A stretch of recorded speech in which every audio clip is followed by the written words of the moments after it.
ትምህርትሽ ስጨርሽ በቃ ከተመረቅሽ በኋላ ቶሎ አግቢና በጣም የምመኘውን ወንድ ልጅ አስታቅፊኝ። ይሄ ምንም አልገባኝም።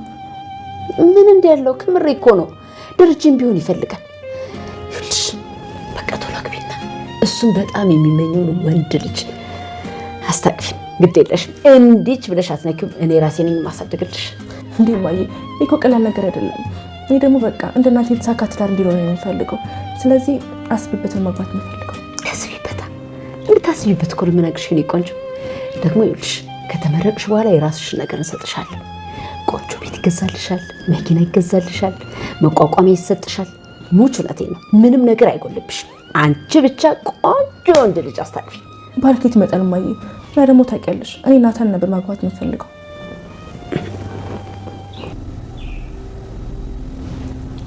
ምን ነው ዝም አልሽ ማዬ? አይ የኔ እናት እሱንም አስተንቀረፈፊ እኮ አስነጠቅሽው። ዳጣ ማለትሽ ነው? እኔ የምልሽ ናታን ግን ይዋሻል አይደል? ነው ማዬ ዳጣን አልወዳትም አለሽ እንዴ? አዎ ገጽ ምንድን ነው ዳሽ ያሉሽ ነው? ምን አስደነግጥሽ? የት ነው ያለው? እዚህ መኪናው ላይ ነው መቆሚያ ላይ ነው። ካልሆነ ይሄ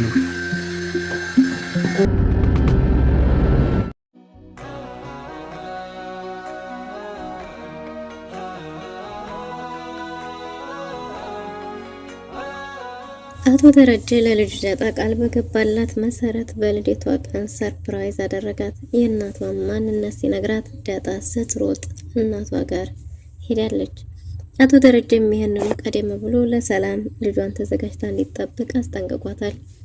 ወይዘሮ ማርታ ልጇ አቢጌልን ልጅ ወልደሽ ወንድ ልጅ ወልደሽ እንድታስታቅፊኝ የወንድ ልጅ አምሮቴን ባንቺ እንዲወጣው እፈልጋለሁና እንድታገቢልኝ እፈልጋለሁ እያለቻት ነው። ወይዘሮ ማርታ የወንድ ልጅ ፍላጎቷ ቀን በቀን እየጨመረ ነው። የዳጣን የልደት ድግስ ቤተሰቡ ተሰባስቦ ጉድ ጉድ እያለ ነው። ዳጣ እየተደገሰላት ያለው ምንን አስመልክቶ እንደሆነ ግራ ገብቷታል። በዛም ላይ ድብርት ቢጤ ይዟታል። አቢጌልና ናታንን አንድ ላይ ስታያቸው ቅናት ቢጤም ተሰምቷታል። አቢጌል ምንም ብትወዳትም ነገሩን ግን በናታን ለራሷን ናታንን አሳልፋ ለመስጠት የምትችል አትመስልም። ይሄንንም ተናግራለች። ባልካገባሁም ናታንን ነው ካላገባሁም ደግሞ እንዲሁ ብቀር ይሻላል እያለች ነው። ለዛ ላክስታችን ስጦታ በስጦታ ወረቀት ጠቅለን ሚጥሚጣ መስጠት ፈልግ ነበር ስትል የሰማችው ውሃ በፊኛ እንግዲህ ሚጥሚጣ ሞልታ እሱን አፈንድታ ራሷን አይኗን ታማለች። በዚህን ጊዜ እንግዲህ ለዛና ገዜ ተጣልተዋል ማለት ነው። ሰላም ጤና ይስጥልን ውድና የተወደዳችሁ በያላችሁበት ሰላማችሁ ይብዛ እያልን በአዲስ መተናል። በቅንነት ላይክ፣ ሼር፣ ሰብስክራይብ እያደረጋችሁ ቤተሰብ አድርጉ። የዳጣ የልደት ቀን እንዲሁ እያለ ዛሬ ያለበት ደረጃ ደርሷል። አቶ ደረጀ ቀደም ብሎ የልጁ ዳጣ ለ20 ዓመታት አንድም ቀን ልደቷ ተከብሮ ስለማያውቅ ዘንድሮ ግን ለየት ባለ ሁኔታ እስከ ዛሬ ድረስ ያልተከበረላት ልደቷ እንዲካካስ እፈልጋለሁ። ምርጥ ስጦታም ውድ ስጦታም እድሜ ልኳን ስታስታውሰው የምትኖረው ስጦታ መስጠት እፈልጋለሁ ብሏል። ግን ደግሞ አቶ ደረጀ ይህን ሲያደርግ ነፍሱን በቁማር አስይዞ እንደሆነም ግልጽ ነው። ምክንያቱም ወይዘሮ ማርታ አምናና ችላ ታግሳ አሳልፋ አንድ ቀን የተነሳችለት ግን መሬት ሰማይ ቢደባለቅ ለሷ ጉዳዩም እንዳልሆነ ተናግሯል።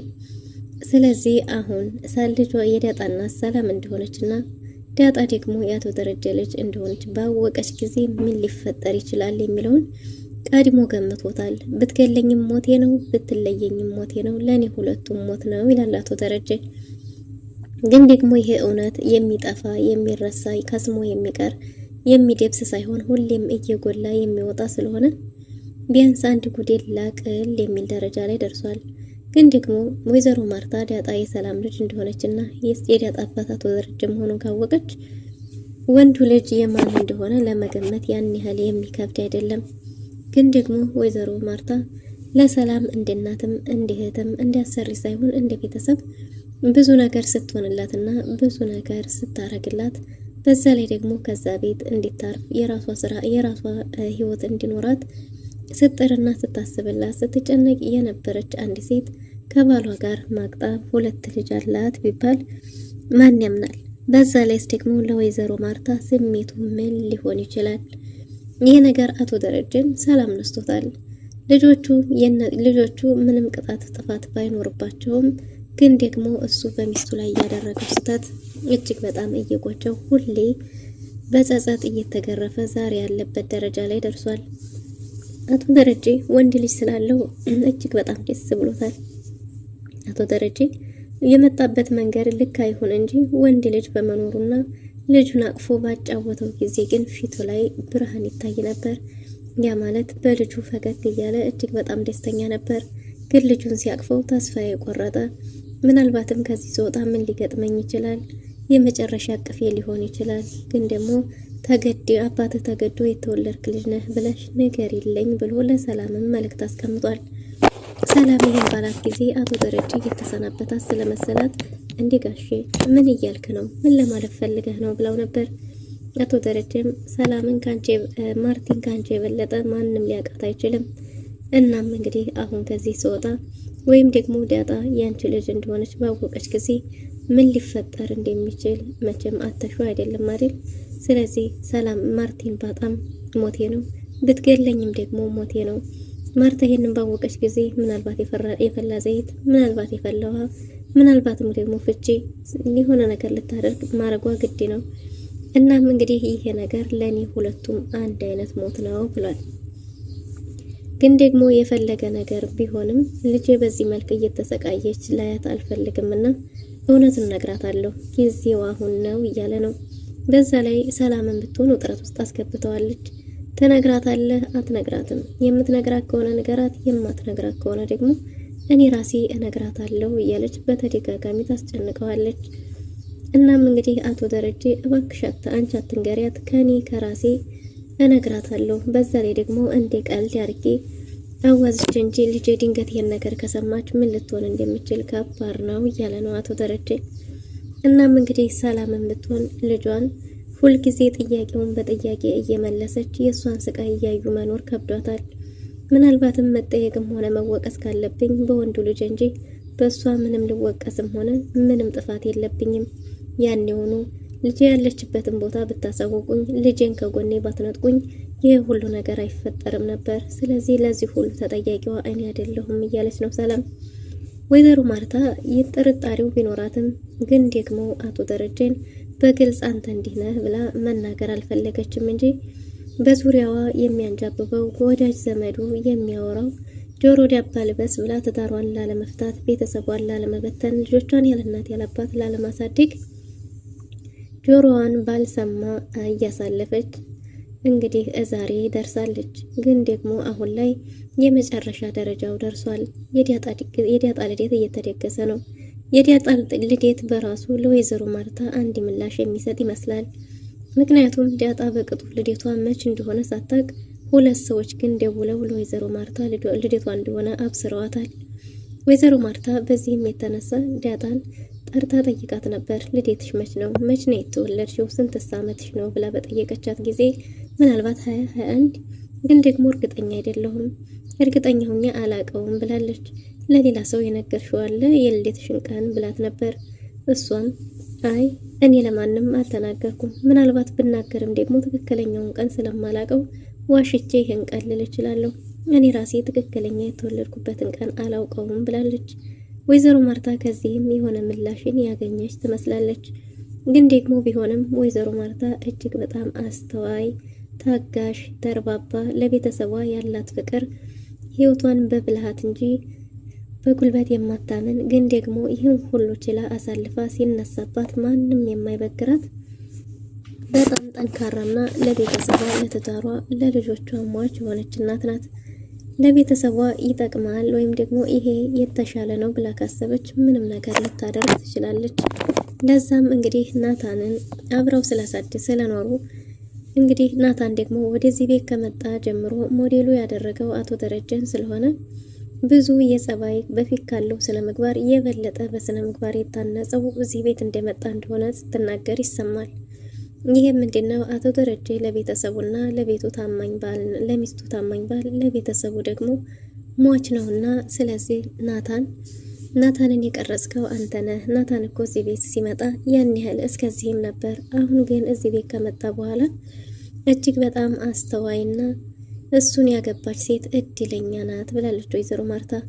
አቶ ደረጀም እኔ እንኳን ከሚስቱ ይልቅ እድለኝነታቸው የሚታየኝ ልጆቹ ናቸው። የሱ ልጆች እንግዲህ ሀቀኛና ታማኝ አባት ይኖራቸዋል ባለ ጊዜ ልክ እንዳንተ ማለት ነው ብላለች። በዚህን ጊዜ አቶ ደረጀ ቀጥ ብሎ የተመለከተው የአቢጌልን አይን ነበር። አቢጌልም ትኩረቷ አባቷ ላይ ነበር። ግን ደግሞ አቢጌል ያየችውን እንዳላየች የሰማችውን እንዳልሰማች ለማለፍ ለራሷ ቃል ገብታለች። እናም አሁን ናታንን ልጥራው የሚል ሀሳብ አንስታ ነበር። አቶ ደረጀም እንዲጠራው ልኳታል። እሷም ናታን ክፍል በሄደች ጊዜ ናታን መጽሐፍ ይዞ ቁጭ ብሎ ነበር። በዚህን ጊዜ ስለሱ እየተወራና መልካም ጸባይ እንዳለው የሱ ልጆችና ሚስት የሆኑት ሰዎች እድለኞች እንደሆኑ እድለኝነታቸውን በቤተሰቦቿ እየተነገረ እንደሆነ አበስረዋለች። ናታን ግን ያን ያህል የገረመው አይመስልም። ያን ያህልም አላስደሰተውም። የሰው ልጅ ሙሉ አይደለም። የሰው ልጅ ይቀየራል። መጥፎ የነበረው ወደ መልካም፣ መልካም የሆኑ ደግሞ መጥፎ ሊሆን ይችላል። ምክንያቱም የሰው ልጅ ቋሚ አይደለም፣ መቀየሩ አይቀርም ሲልም ሰምተናል። በዚህን ጊዜ አቢጌል አይመስለኝም እያለች ነው። እናም በዚህን ጊዜ ናታን እንግዲህ ካልመሰለሽ ምሳሌዋ እኮ አንቺ ነሽ። ከዚህ በፊት አንቺ እንዳልነበርሽም አሁን ግን ተቀይረሻል ቢላትም አቢጌል በሱ ከሆነ መቀየርም እንደማትፈልግና ወደፊትም እንደማትቀየር ተናግራለች። እኔ አልተቀየርኩም፣ በጭራሽ አልተቀየርኩም። እኔ ከነበረው ማንነቴ የተወሰነ ነገር አሻሻልኩ። አይቶ ማለፍ፣ ሰምቶ መቻል ተማርኩኝ እንጂ ሌላ ምንም የተቀየርኩት ነገር የለም። መቀየርም አልፈልግም። እኔ ባንተ በኩል አልቀየርም። ያቸው አቢጌል ነኝ። እኔ ላገባም ሆነ የልጆች አባት እንድትሆን የምፈልገው አንተ ብቻ ነህ እያለች ነው። ግን ደግሞ ችግሩ አንተ ዳጣን ትወዳለህ፣ ዳጣም ትወድሃለች ብላለች። ናታንም እባክሽ ዳጣ ከመምጣቷ በፊት ከክፍሌ ውጭልኝ ብሎ አስወጥቷታል። እሷም መናገር የፈለገችውን ከተናገረች በኋላ እሺ ይቅርታ ብላ ስትወጣ ናታን ይኸውም ገርሞታል። ወይ አቢጌል በድሮ ቢሆን ብሎ በበፊቱ አስቡ እጅግ በጣም ተገርሟል። እንግዲህ ናታን ወደ ውጭ ሲወጣ የተገናኙት ወይዘሮ ማርታም የልጇ ባል እንዲሆን ስለምትመኝ ብቻ የልጇን መቀየርና ስነ ምግባሯን፣ መልኳን፣ አቋሟን ምን አይነት ልጅ እንደሆነች እያብራራችለን ነበር። ናታን የሚያውቀውንና አብሯት እየኖረች ያለችውን አቢጌል ደጋግማ እየነገረችው ነበር። ግን ደግሞ ናታን ተወዳታለህ ወይ፣ ለትዳር ትመኛታለህ ወይ፣ የልጆች እናት እንዲታረጋት ትፈልጋለህ ወይ ብለው ነበር። የናታን ምላሽ ግን ዝምታ ሆኗል። ከዳጣ ጋር ምንም አይነት ግንኙነት የለኝም፣ ዳጣን አላፈቅራትም ብለሃል ብለው ነበር። አዎ እውነት ነው ብሎ ምላሽ ሰጥቷል። እና ታዲያ አቢጌልን አትወዳትም? አቢጌል አሁን ማግባት አለባት። እኔም የጓጓሁለትንና በእኔ ያላገኘሁትን ወንድ ልጅ እሷ ወልዳ እንድታሳቅፈኝ ይፈልጋለሁ እያለች ነው።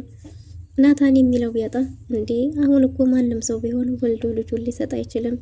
ስለዚህ እነሱም ቢሆን ልጃቸውን ሊሰጡሽ አይችልም። ማንም ሰው ልጁን ማሳደግ የሚፈልገው እራሱ ነው ብትልም ወይዘሮ ማርታ ያልተጠየቅከውን ከመመለስ ይልቅ ለጠየቅኩ ጥያቄ ምላሽ ስጠኝ ብለዋለች። ናታንም እንግዲህ ለዚህ ምላሽ ምንም እንደሌለው ተናግሯል። ታገባታለህ ወይስ ሌላ ባል ታግባ በተባለ ጊዜ ግን እኮ እድሜዋ ገና ነው፣ ትምህርቷን አልጨረሰችም ብሎ ነበር። ትምህርቷን ቀጣይ ነው የምትመረቀው፣ እሱም ችግር የለም። ይሄንንም አልጠየቅኩህም፣ ሌላ ባል ታግባ ወይስ ታገባታለህ ብለው ነበር። ወይዘሮ ማርታ በጥያቄዎቿ ናታን ለአቢጌል የፍቅር ስሜት እንደሌለው አረጋግጣለች። እሱም እኔ ገና ናት ብዬ ነው እንጂ ማግባት ከፈለገችማ ታግባ ብሏል። ወይዘሮ ማርታ እንግዲህ ናታን እየዋሻት እንደሆነና ለአቢጌል ምንም አይነት የፍቅር ስሜት እንደሌለው አረጋግጣለች። ወይዘሮ ማርታ ከውጭ ደውላ ጓደኛዋ የልጅ እንዳየችና ልጇ ወንድ ልጅ እንደወለደችላት ነግራታለች። በጓደኛዋ ደስታ ብትደሰትም እሷም ደግሞ የራሷ የተመኘችው ነገር ስላለ ልጇን አቢጌልን ጠርታ የጓደኛዋ ልጅ እንደወለደች ነግራት አበስራታለች። አቢጌልም ደስ ይላል ካለች በኋላ እኔም አንቺ አግብተሽልኝ የጓጉሁለትንና የምናፍቀውን ወንድ ልጅ እንድታሳቅፍኝ ይፈልጋለሁ ብላት ነበር። አቢጌልም እማዬ እሱም ቢሆን እኮ ማን ይጠላል፣ ግን ደግሞ ባል ተፈልጎ አይመጣም። እስከ ዛሬ ድረስ በዙሪያ ያሉ ወንዶች የባልነት መስፈርትን አያሟሉም። የባልነት መስፈርት የሚያሟላው ናታን ነበር። እሱ ደግሞ ዳጣን ነው የሚወደው፣ እኔን አይወደኝም። እኔም እንግዲህ ካገባሁም እሱን ነው፣ ካላገባሁም ደግሞ ባልም ልጅም ብለሽ እማዬ በእናትሽ አጭቅጭቅኝ ብላታለች። ወይዘሮ ማርታ ልጇ ባቋሟ መጽናቷ እንግዲህ ያው የልጇ ባህሪ ነውና አቤት አቋም እያለች ነው። ምክንያቱም አቢጌል የሆነን ነገር ከፈለገች እሱን ነገር ሳታደርግ በጭራሽ ተረጋግታ አትቀመጥም። ግን አሁን ላይ ያለው ነገር የእህቷ ነገር ልቧን ቢጎትተውም የናታንን ፍቅር ግን ቆርጦ የሚያስተው አይደለም። እንግዲህ ለዳጣ የልደት ፕሮግራም ጉድ እያሉ ይገኛሉ። ቤተሰቡ እየተሯሯጠ ነው። ናታን በሎኖችን እየሰቃቀለ ነው። አቢጌልም እያቀበለችው ነው። ግን ደግሞ ናታን እና አቢጌል እያወሩ ስለነበረ በሎኑን የሚያስተካክሉት ዳጣ በቅናት ውስጧ ጭርጭር ብሏል። ምጥንም ብትልካትም ምጥንም አንሄድም አቢጌል እንፈራለን ብለዋል። ውሃንም ብትላት ውሃም እምቢ ብላለች፣ ጠማባታለች። እኔ አልናገርም ራሲ ተናገሪ እያለች ነው። ይህን ሲጨቃጨቁ የሰማችው አቢጌል በቃ ነይ አንቺ አቀብዩ አንቺ ስጪው ብላት ነበር። ዳጣም እንግዲህ የእህቷን ስሜትም ላለመቃረን ሸሚዟት አይ በቃ ተይው ይቅር አንቺ ራስሽ አቀብዩ ብላለች። በስተመጨረሻም ሁለታቸው እያቀበሉት እያስተካከሉ ነበር። ፊኒሽንጉን ጨርሰዋል። እጅግ በጣም አስውበውታል። ግን ደግሞ ዳጣ አባቷ ምንን አስመልክቶ እንደሆነ የእሷ ድግስ እየተደገሰ ያለው ለማወቅ ዙሪያ ገባውን እያለች እየተቁነጠነጠች የሆነ ሚስጥር ለማዋጣት እየፈለገች ነበር። ግን ማንም ሰው ቢሆን ሰርፕራይዙን በጉጉት እንዲጠብቅ ከመምከር ውጭ ይሄ ነው ብሎ ሊነግራት የቻለ ፈቃደኛ የለም። በስተመጨረሻም እንግዲህ አቶ ደረጀ ወደ ቤቱ እየተመለሰ ሳለ ሰላም ደውላለት ለልጁ ልትነግራት ነው ወይስ አቋምህን ቀይረሃል ብለው ነበር። እሱም በአቋሙ እንደጸናና ለልጁ ሲነግራት ደግሞ ወደ እሷ ሩጣ ልትሄድ እንደሚችል ገምቶ ሁሉንም ነግሯታል። ወይም ምን የራሴ ይዣት እመጣለሁ፣ ስለዚህ ተዘጋጂ፣ ቀኑ ዛሬ ነው። በጭራሽ ዛሬ አይደለም ያሰብኩበት፣ አውጥቼ አውርጄ አስቤበት ወስኜ ስለሆነ ምንም የሚለወጥ ነገር የለም አታስቢ ብሏታል። እኔማ አቋምህን ብትቀይር ኖሮ እኔ ራሴ ለነግራት ወስኜ ነበር እያለች ነው ሰላም። አቶ ደረጀ እንግዲህ ለጊዜ እዚህ ቤት የቤት ሰራተኛ ወይም ጥበቃ የሚባል ነገር እንደሌለ፣ ሰው በሰውነቱ ብቻ የሚከበርበት የሚተሳሰብበት፣ ማንም ከማንም የማይበልጥበት፣ ማንም ከማንም የማያንስበት፣ በአንድ ላይ በጋራ በቤተሰብነት የሚኖርበት ቤት እንደሆነ ነግሮታል። ገዜም አሁን እዚሁ በቆየሁበት ጊዜያቶች እነዚህም ሁሉ ነገር አረጋግጫለሁ እያለ ነው። እናቶ ደረጀም ዳጣን ብቻ እንዲጠራለት ነግሮታል። ዳጣንም እንግዲህ ጠርቷታል። ዳጣ ወደ አባቷ ስትሄድ እግሮቿ እየተንቀጠቀጡ ሰውነቷ እየከዳት ነው። ምን ሊለኝ ይሆን? ምን ሊነግረኝ ነው? ምን ሊያሳየኝ ነው የሚለው ነገር የረበሻትና ያስጨነቃት ትመስላለች። ዳጣ እንግዲህ በዚህ ቀን ስለ እናቷ ታውቃለች። እናቷ ሰላም መሆኗን ስታውቅ ምን ልትል ትችላለች? ውድና የተወደዳችሁ ለዛሬ የነበረን ጉዳይ የሚመስል ነበር። በቀጣይ እስከምንገናኝ መልካም ጊዜ